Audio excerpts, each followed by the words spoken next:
So here is the part 2 of privacy. Today we will discuss the privacy in China, mainland China, and also the privacy law in Europe. Okay, so this one is GDPR. So both of them is coming from the civil law.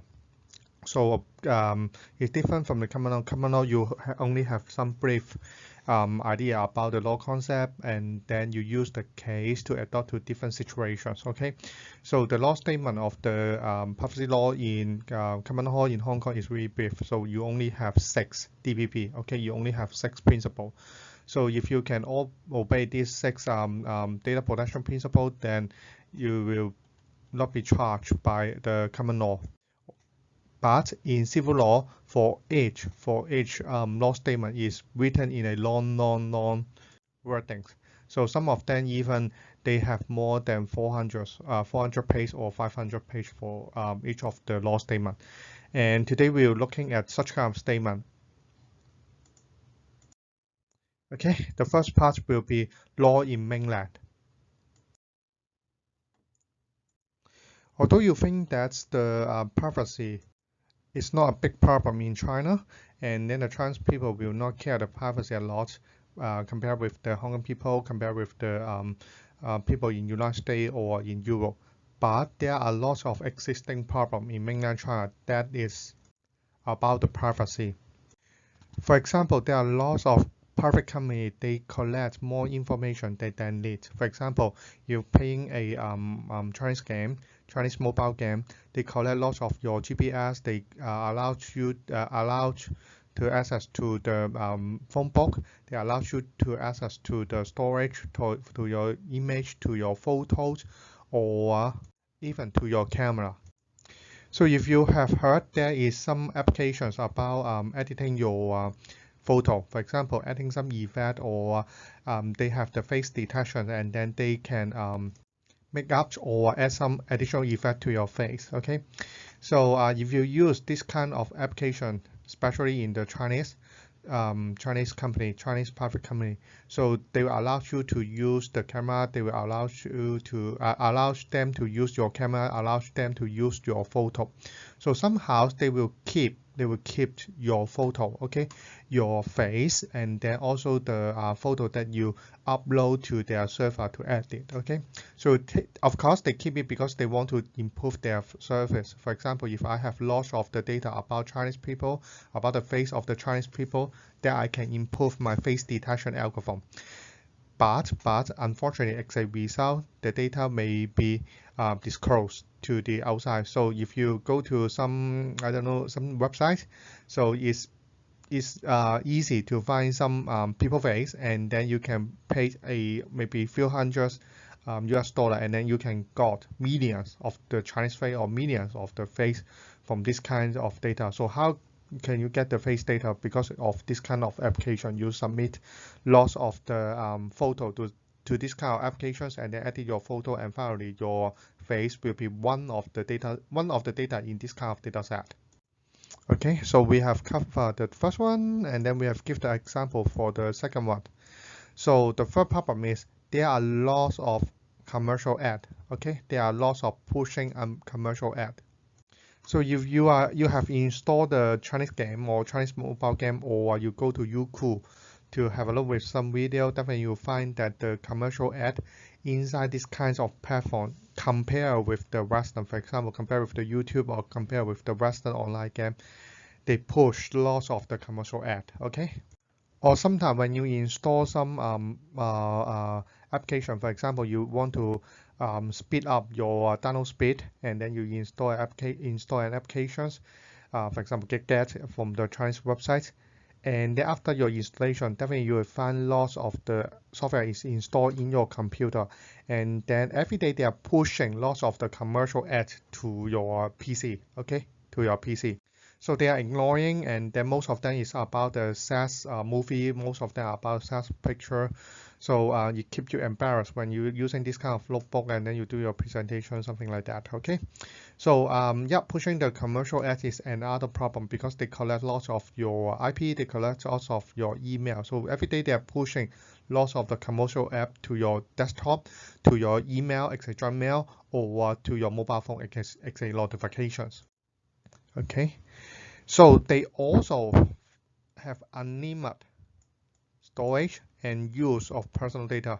Okay, unlimited. So before the private law is complete in China, so you can keep the data. You can keep the data for a very, very long time, and then you can use in different channels. So you can use the personal data in application A, for example. It's better to understand using the mobile game again. So if you are a big game company or game distributor, definitely you have more than one games, right? So if you create a games A and then you collect the personal data as game A, so definitely when you have a new game, for example game B, you pass this kind of personal data to the game B. So you know your player behavior and you know when do I need to push some notification or push some ad or push some online virtual goods to the user. Okay, you know their behavior. So this kind of how they can unlimit to use the personal data and store the personal data for a long time. So if you do not declare, the personal data can be stored more than 10 years or 20 years. Okay, so if you are playing in the same platform, so they knows the behavior in your game A, game B, and game C. So it's true, right? So when you're playing game A, definitely you have the similar behavior in game B. And they are also contain some criminal things. Okay, so somehow they will change the purpose of using the personal data. Okay, and then without any of the user subject consent, so they will not ask your consent, and then they will change the purpose of the personal data. And then sometimes they will also, some of the internal staff, they will sell the personal information. Okay, of course they do not care about the personal data, and sometimes there are some illegal disclosure. That means some hacker head into their machine, head into their server, and then get this kind of personal data. When you complain to the company, they just ignore your complaint. Okay, they just ignore your complaint, and there are lots of problems deal with the other company. For example, they will outsource the personal data to some data center or to some data analytic company. So when your personal data is outsourced to this kind of company, definitely is another problem. They will disclose or somehow they will resell your data. And then when your company is closed, the future of your business, so all your personal data become free to dispose. Okay, become free to dispose. So anyone can get your personal data. Okay, so it remain lots of the chance in mainland China to maintain our privacy, to maintain our personal data. That's why the Chinese government start to do something to protect the personal data for their citizens. There is no separate chapter about the privacy in the mainland China. Okay, but you can find the backbone. Okay, here backbone of the general data protection rules. Okay, in 3 parts. The first one, the most important one, is about the cybersecurity law. So this one is a law. It is effective on the 1st of June in 2017. It's the highest level, or we call it the most important level, because it addresses the first national levels law that address the cybersecurity and then the data privacy protections. Okay, so it put the national security and also put the national level in the cybersecurity and also in the data privacy protections. Okay, so this one is the first one, is the most important one. And other one is the decisions on strengthening online information protections. This one. Okay. So it effective on 20th of December 2012. Although it's called decision, but in China, the decision had the same legal effect as the law. So you can say that this one decision is also the part of the law, and then you also need to obey. Otherwise, you need to send to the prisons, and then you need to send to the court. Okay. In this part, it also figures, or it also identifies the protections of the online information security. Okay. So it try to stay with the information security, less about the privacy. And then the last one is the guideline for the personal information protections. Guideline for the personal information protections. In China, guideline is only a technical guide. Okay, so it's not a legal law binding. It's not a legal law binding. But somehow for our IT professional, we also need to obey. And this document is specific for our IT professional. Okay, so we must read and then we must obey it. It tries to extend to any processing of the personal information through the information system. That means for our IT professional. Okay, so it contains lots of the IT standard and then it contains lots of the IT terms for our IT guys to read. So it's easier to read and then it's easier to understand by our IT professional.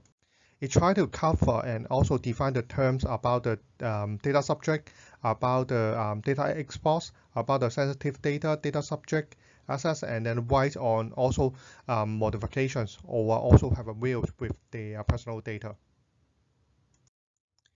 Because the civil law, they are written in a long statement, so we cannot explain one statement by one statement, and then we do not have such kind of time to explain one by one, and then you are not a law expert, so it's a boring task. We will only focus on those points we think is interesting or what is important to you. Okay, so the most important thing here for the privacy is how to define the personal data. Okay, is this data belongs to the privacy? Is this data belongs to the personal data? Okay, and for the Chinese government, they are keep on revising to define the personal data. Okay, to define the personal data. So they start to define the personal data in 2017, and then they are keep on revising the definitions. So as I remember, last year, November 2019, November of 2019, they are still have a new revisions about the information data. But this one is important, so you need to keep your eyes on this kind of information because they try to set out the key data protection concept. Okay, for example, the DPP6 in our home government, and also the principle. It also try to define what is the format or what is the standard of the personal data. So yeah, if you want to have a look what is personal data, because it's keep on revising, so when you write down the terms and conditions, definitely you need to refer to this kind of statement before you start your terms and statement draft. Similar to the Hong Kong law, when we decide to discuss with the privacy, we need to define whether this data belong to the personal data or not. Okay, so again, when we are discussing the privacy in China, we need to define whether the data is belong to personal data or not. Okay, if it does not belong to the personal data, we need not to follow the regulations. We need not to follow the law. Okay, and then in China, they define the personal data as the data which can enable to identify the citizen. Okay, citizen, individual identity. Okay, so if the data can identify the citizen individual identity, then it's a personal data. Remember this one, we use the term citizen.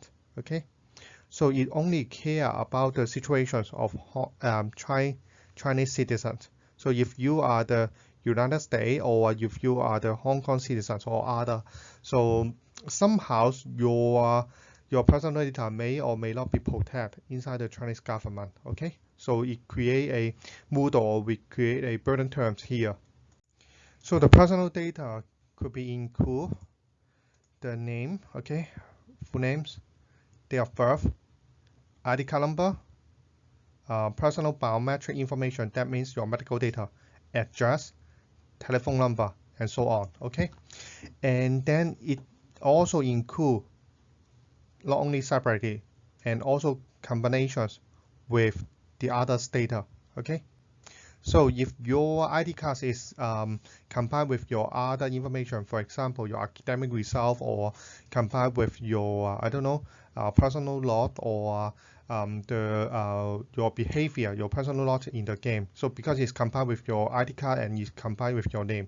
In China, when you pay, when you want to play a game, so somehow in some of the games you need to use your true name. Okay, so if you linkage the true name to the lot that you are playing the game, so definitely this one is also a personal data.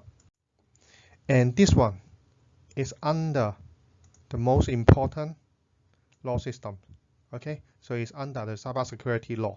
Okay, so it's a here they have a clear definitions about the personal data, and then you should because it's under the cybersecurity law in our Chinese government, so you need to obey it.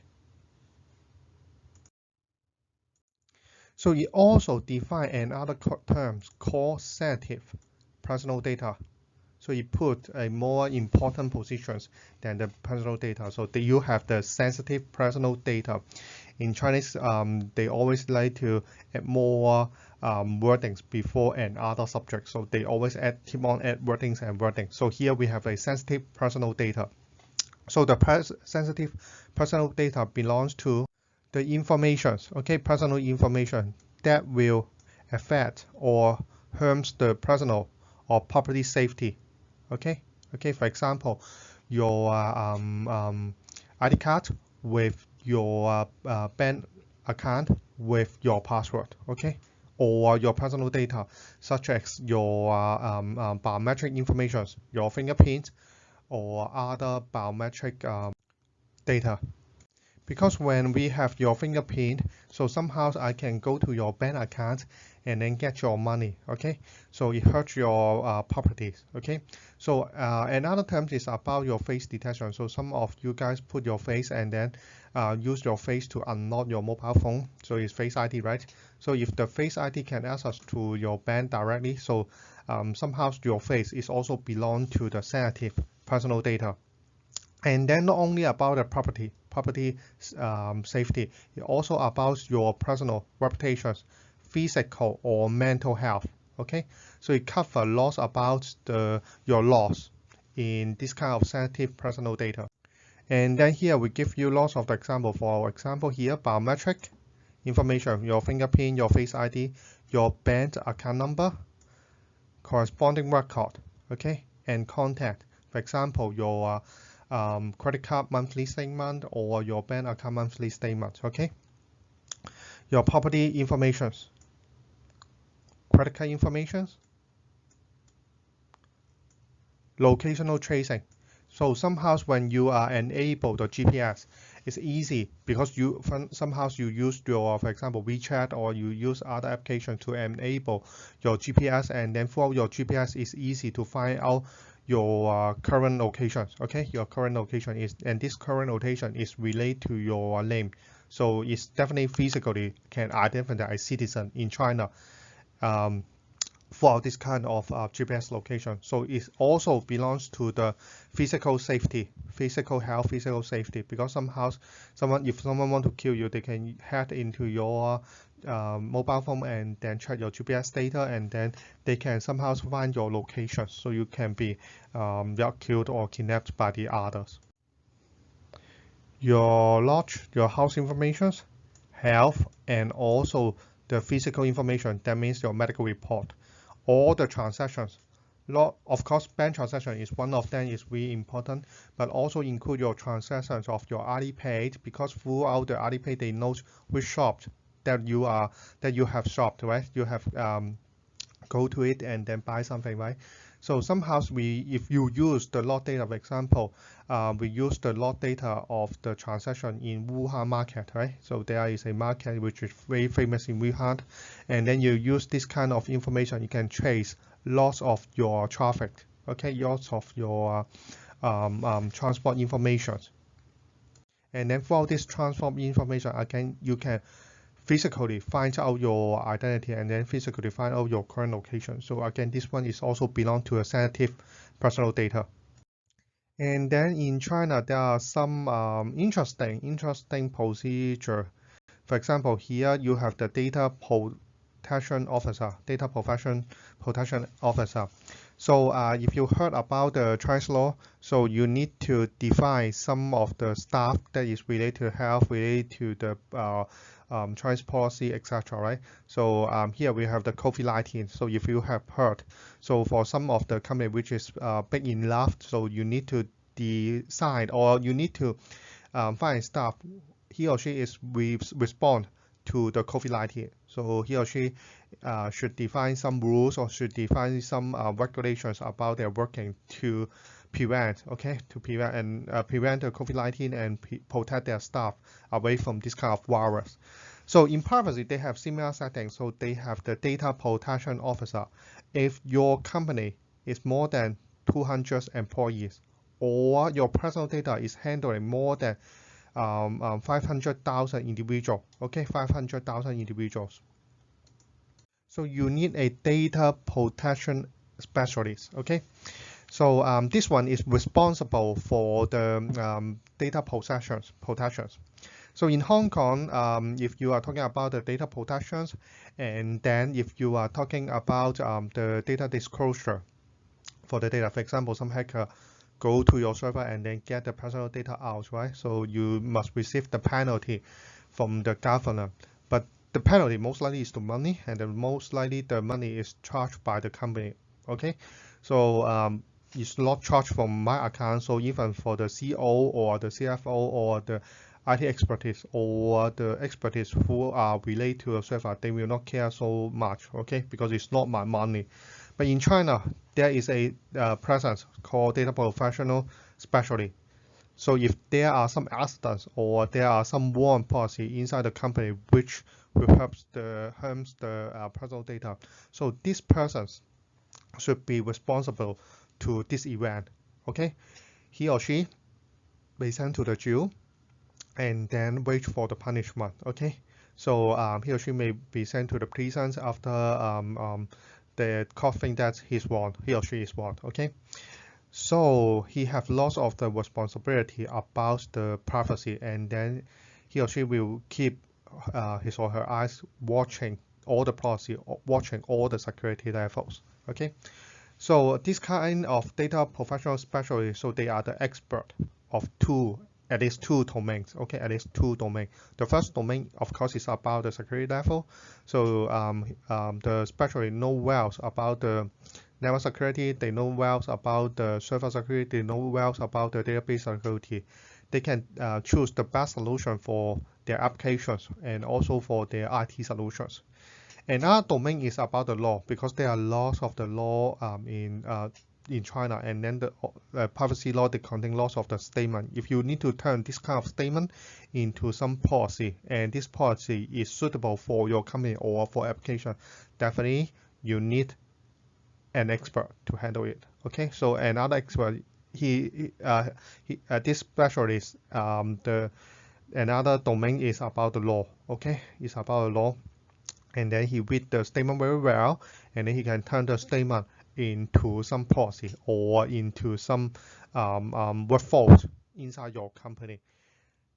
If you search, their salary is really high. Okay, it's really high. But somehow internally, without if there is any problem, and then you also need to send to the jail, or you need to send to the prisons, because you are responsible for all the IT systems. So the chief technical officer or chief information technical officer will not send to jail.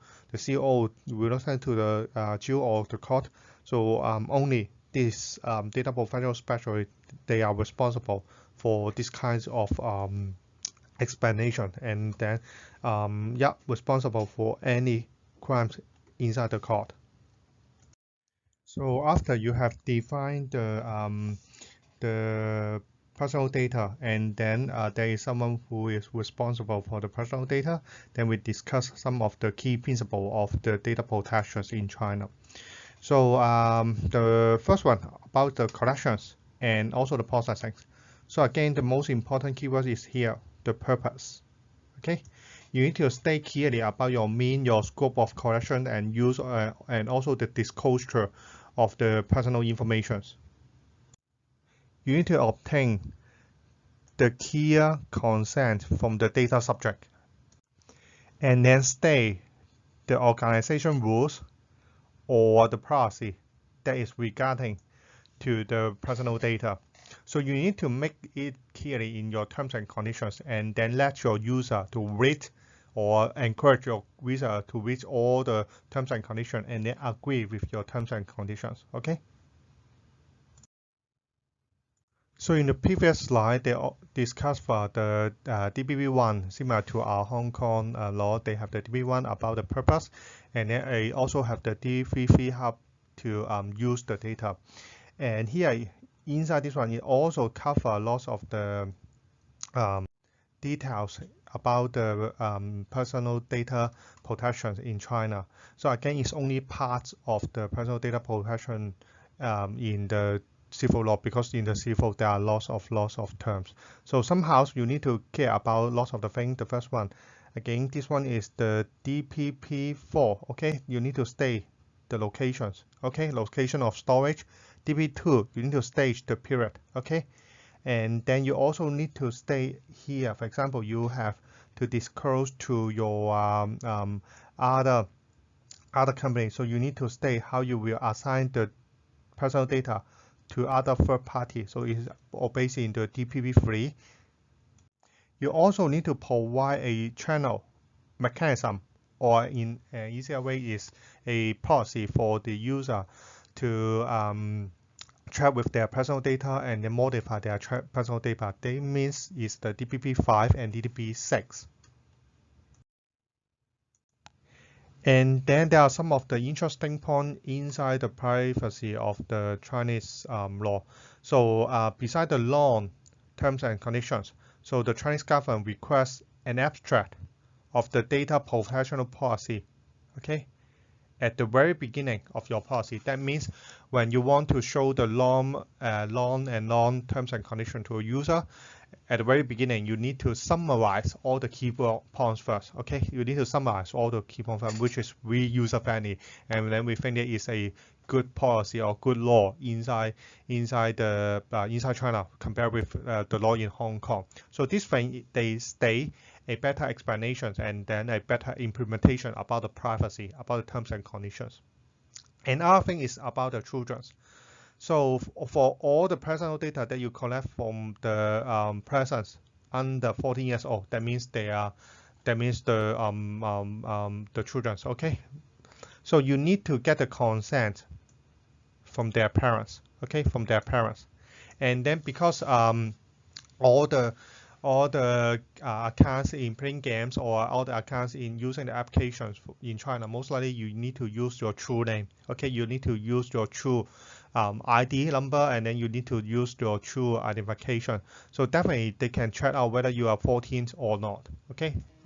So if you are under 14, so you need to ask. You need to find your parents. Okay, you need to find your parents to read the terms and conditions and then endorse it. But it's very funny that you have a regulations and then someone will find another way to break the regulations. So if you heard about a game called 王者榮耀, okay, so it's the LOL, or you will think that this one is the one of the most famous game in China. So for some cybersecurity, and then they also concern about the health of the teenager, of the children.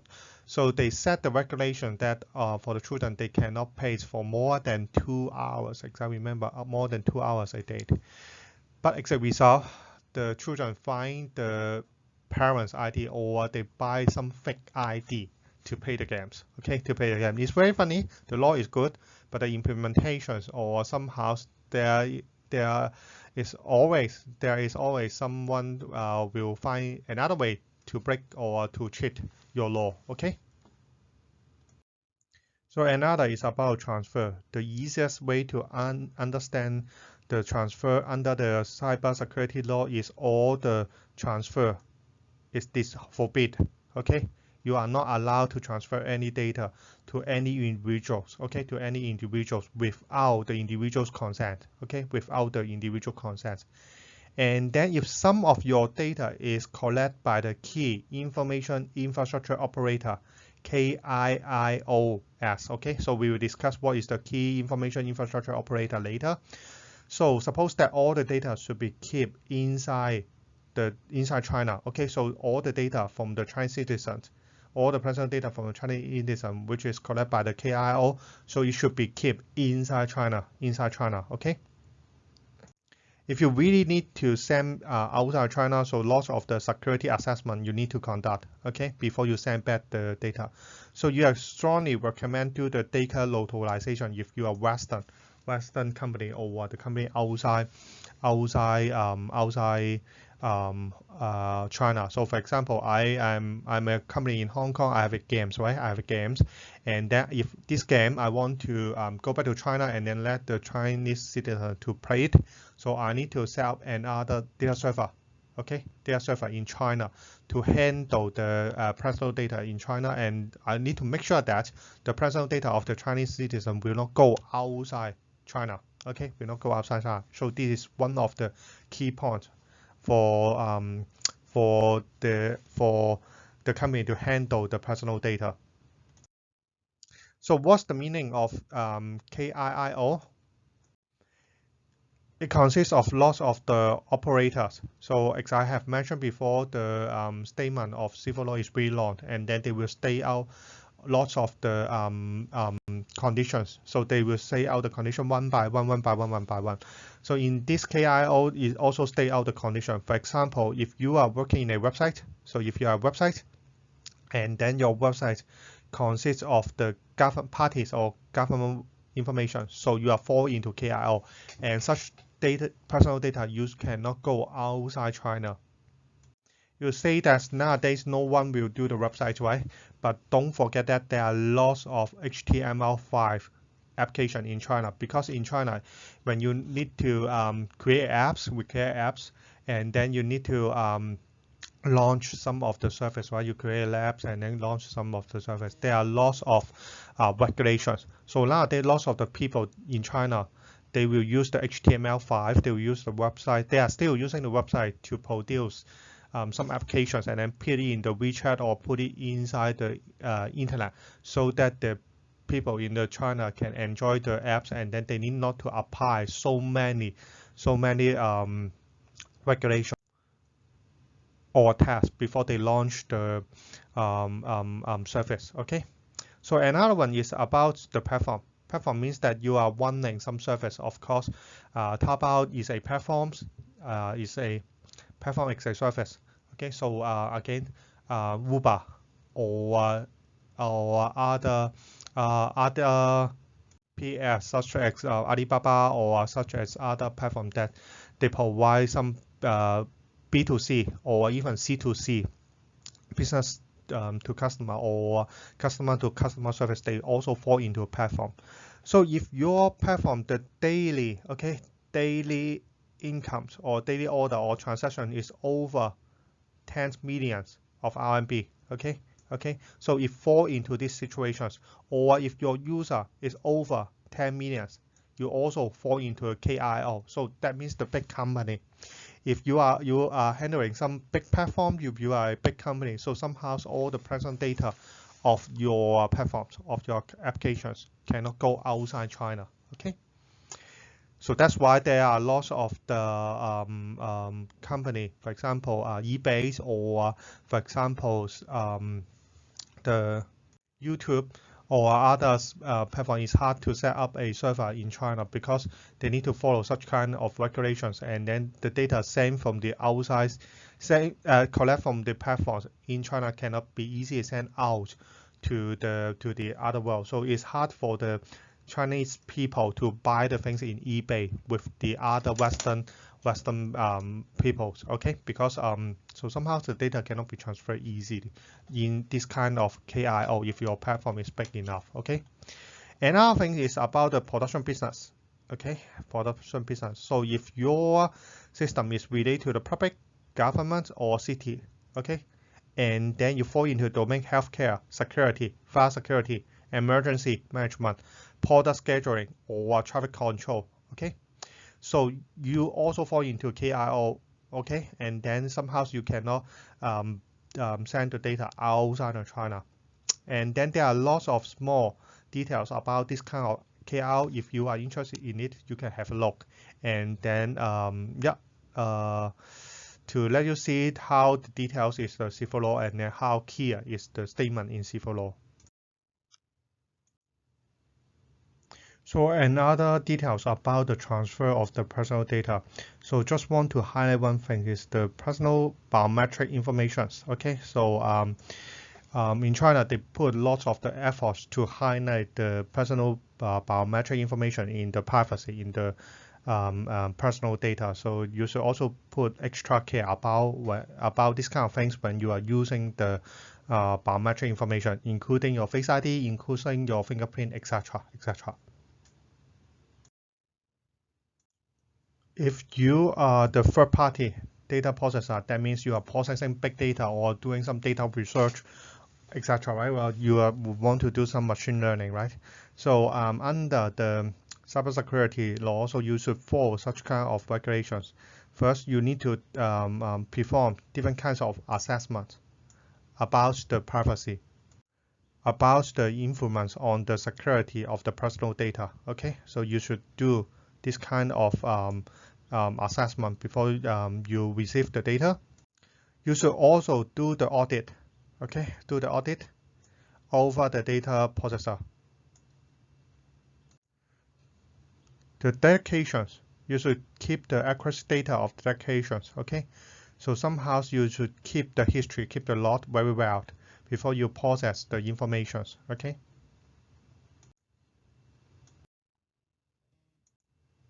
The security, okay, that means the default. So how you handle well about the personal data. First, you need to use the best technical or necessary measure to ensure that the security of the personal data. That means you cannot um, disclose or destroy the data by accident. Okay, so you need to have a certain of policy, and then you need to have a certain of the security standards. Okay, if your data is disclosed or destroyed by accident, so you need to have some medical measure. So you need to find out another way to find a way. Okay, find a way to stop this kind of accidents. Okay, these are issues. For example, a hacker is hacking your information, and then they are keep getting your information out from your server. Okay, so definitely the case of Cafe Pacific is not allowed under the security this issue, because they can monitor. They have monitored that there is a keep on unknown traffic for more than 6 months. Okay, so it's not allowed in this situation. You need to do immediately. Okay, you need to stop the event, stop the destroy to protect all your data, personal data. And you also need to report the situations about the personal information security, okay, to your client, and then publish the means for the individuals, okay. So that you need, after you have stopped the accident, you need to report to the government, and then you also need to report to the individuals how to handle the data and what kind of data is being destroyed or being hacked by some others. Okay, so is there any compensation or any further action that we will use to protect your personal data again? Yes, this has been mentioned. So not only for if you have any data disclosure or damage, not only report to the individuals, you also need to report to the government. Okay, report to the proper government agents. Okay, report for this event, and then report for your situations, how to handle, and then what is your follow-up actions.